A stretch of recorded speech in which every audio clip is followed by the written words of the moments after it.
Hello and welcome back to the veg garden. Today's video I'm going to do a quick garden tour of the lower half of the garden. So I'm going to start off in the food forest. So there's a lot of pears coming in here.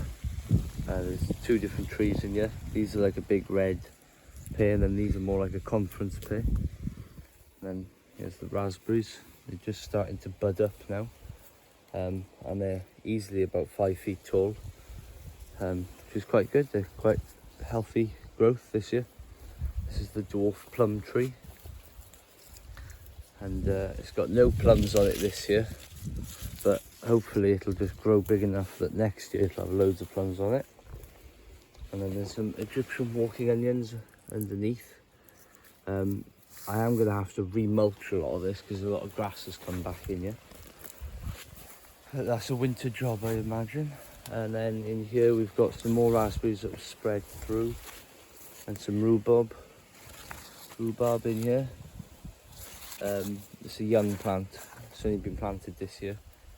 And then there's some fennel starting to flower. Fennel flowers are really nice, and the bees tend to like them, hoverflies, so that's another great reason to grow them. And then we come through here and we've got bronze fennel there. And there's some Jerusalem artichokes that have volunteered to come up here and there. And there's some strawberries here. And I've accidentally cut this one down with a strummer yesterday, so I'll put that to the side. Strawberry patch here that needs like redoing. It's gone old. And I've got tayberries and loganberries on this trellis. And there's loads of berries coming on these, and there's quite a nice gradual fruiting. So we've got one ready here, this one will be ready next week, and then there's some good varied stages to it. And then there's a runner bean trellis here, just full of leaves and runner beans. If I get a step back you'll see it's just full. And then the apple trees are loaded with apples at the moment, and they're quite healthy, they're glossy. I haven't touched these apples. It's not like I've been rubbing them to shine them up. They're just really nice and healthy.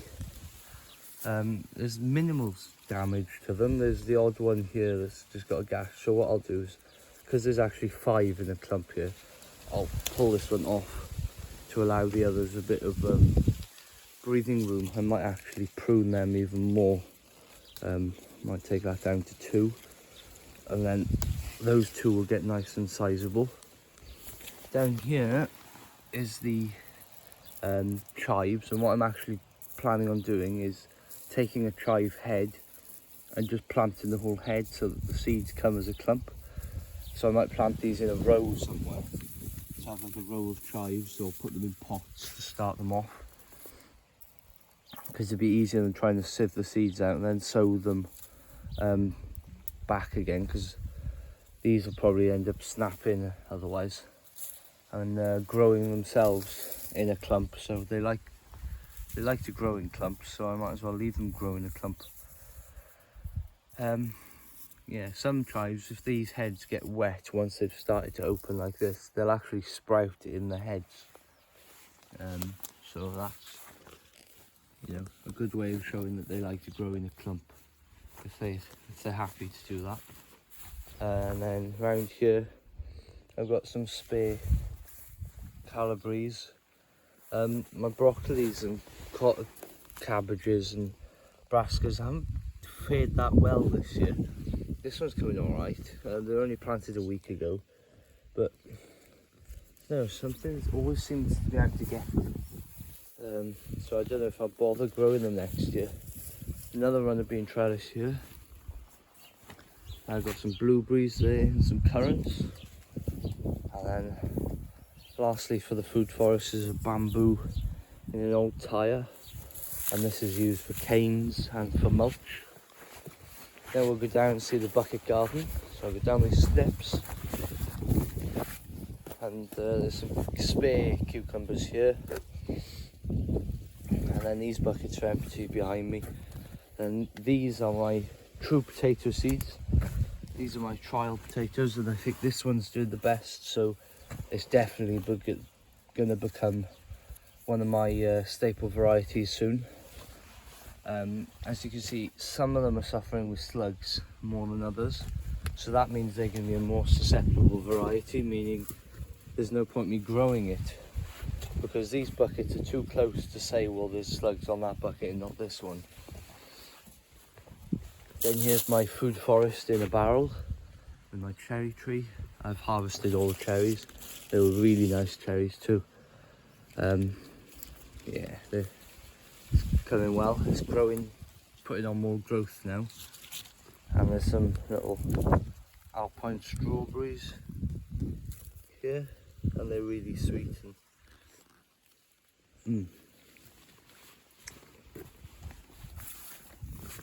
Over here we've got some pansies. These are my favourite flowers. Pansies and violas, both of which are just incredible to look at.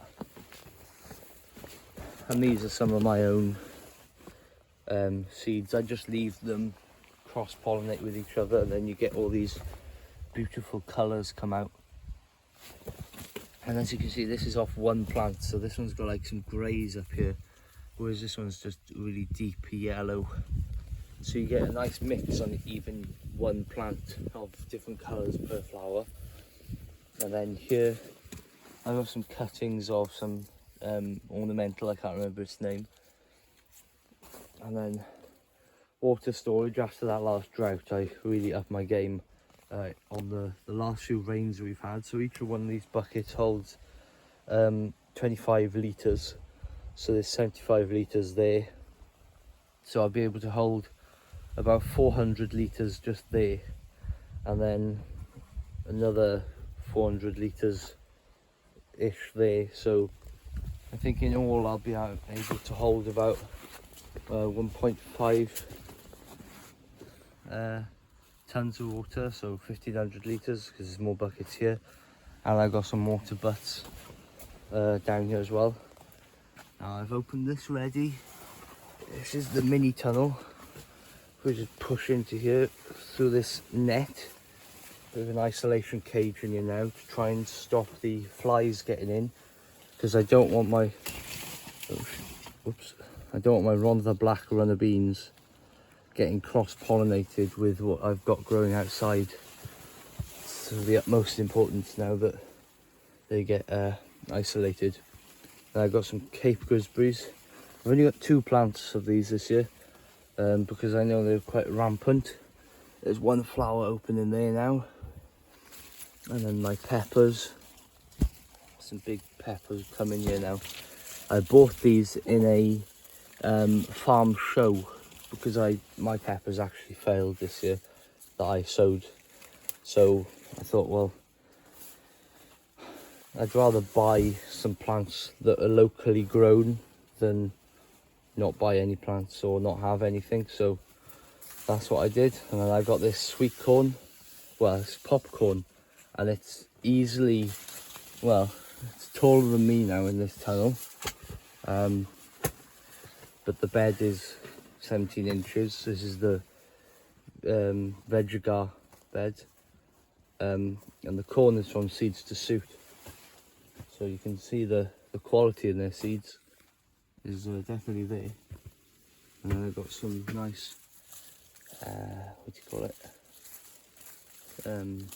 Basil, that's the one. Some basil here. And then there's a cauliflower, I believe. No, strawberry, broccoli. Just starting to head up. It's quite hard, but it'll take a while. And then the tomatoes are here. I know you're not meant to plant tomatoes and broccoli together, but I thought the soil is so fertile, it shouldn't really matter. So that was my plans anyway.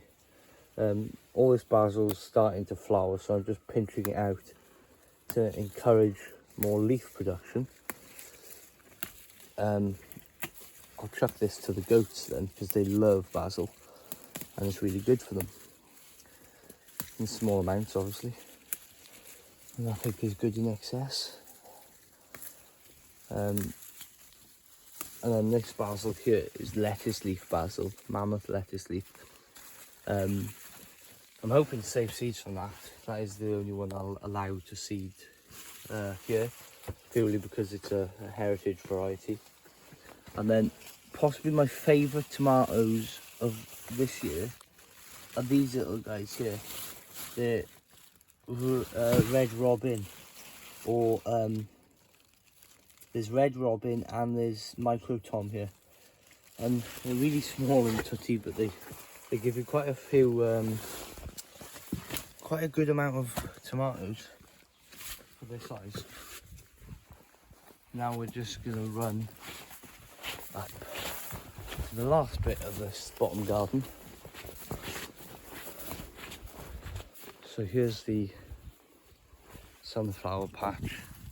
You can see there's really nice deep red sunflowers. There's a few different varieties here, including these dwarf ones, which are about 25 centimeters, 8 inches tall.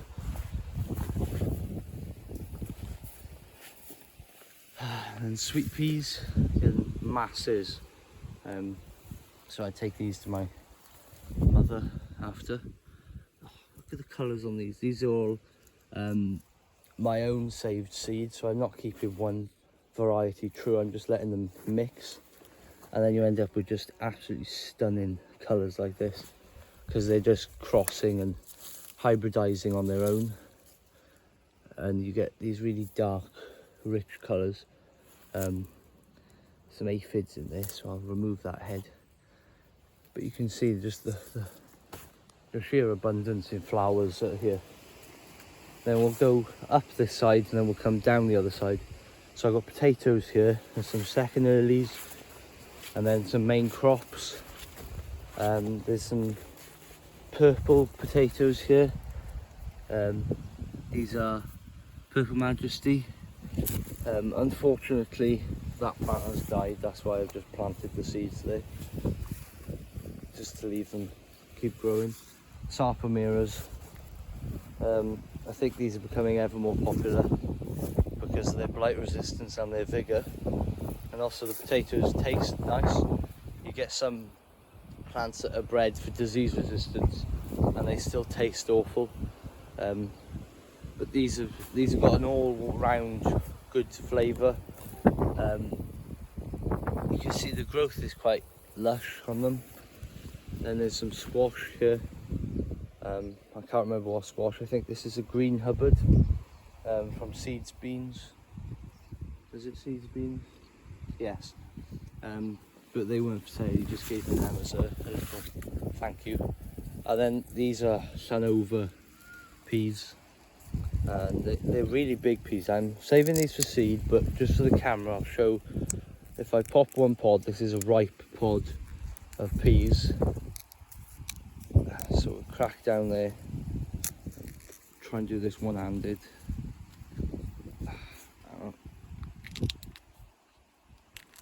Use my teeth. The size of these peas, they're easily the size of my little finger's nail. And 1, 2, 3, 4, 5, 6, 7, 8 peas in a pod. And even at this size, they don't taste starchy, they're really sweet. And look at the abundance in peas that there are. You can easily get a good meal from half a dozen plants off these, whereas other varieties you need a good row to get enough per day for a meal. So these are strictly for seed this year, and next year I'm going to do a whole row of them. And over here I've got some courgettes that need harvesting. These are just spare plants, and then spare seeds from peas that I was given by a nursery. These were spare plants, sorry, that they couldn't sell. And then there's some more courgettes. These potatoes are all volunteer potatoes from, I did mounds underneath each plant. There's like a mound and a pit of food scraps, so the potatoes are actually coming up from there. And these are meteor peas. These are for harvest. Then there's some brassicas. That should be harvested today for supper. And then these are Meteor for seed. Bit of Calabrese, some more Champion of England. These are flying up now. Hopefully these will crop in about a month. Then an experiment that was a happy accident experiment was the runner beans and the potatoes in the trench underneath. The potato peelings actually took. So I'm going to see if I can grow my potatoes under my runner beans and still have a decent crop of both. If so, that means that my beans, my potatoes are going to get fixed nitrogen by the beans. And also the beans will get a bit of a understory to keep the roots cool and the weeds down. It is a bit of a challenge to walk through here, but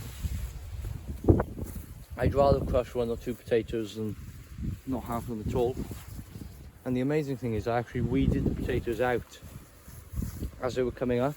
I didn't let them all come up, and there's still a lot better growth in these potatoes here than the potatoes that were planted and mollycoddled and nurtured.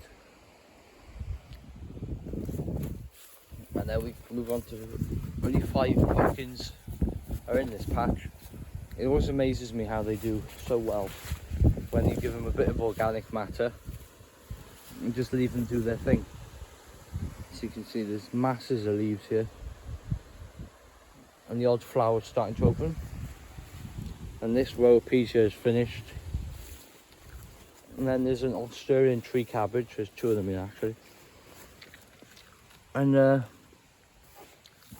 well, they're just out for sacrifice at the moment.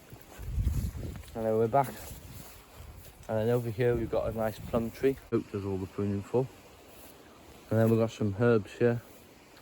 Nice clump of cosmos.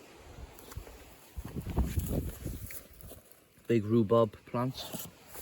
And then we'll do some R2, so we're back to the start. Thanks very much for watching. See you again in the next video.